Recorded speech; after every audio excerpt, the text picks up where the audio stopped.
মালি বলেছিল, সেই মতো টবে লাগিয়েছি রাধাচূড়া। এতটুকু টবে এতটা গাছ, সে কি হতে পারে? মালি বলে, হতে পারে, যদি ঠিক জানো কিভাবে বানায় গাছপালা। যদি খুব বার বেড়ে ওঠে, তাও ছেঁটে দাও সব মাথা। কিছুতে করো না সীমা ছাড়া, থেকে যাবে ঠিক ঠান্ডা চুপ। ঘরেও দিব্যি শোভা হবে, লোকেও বলবে রাধাচূড়া।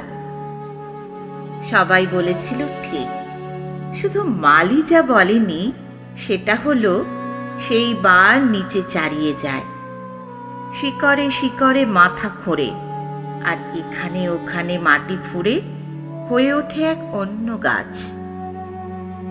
এমনকি সেই মরশুমি টব ইতস্ততের চোরা টানে বড় মাথা ছেড়ে ছোট মাথায় কাতারে কাতারে ঝেপে আসায় ফেটে যেতে পারে হঠাৎ যে। সে কথা কি মালি বলেছিল? মালি তা বলেনি রাধাচূড়া।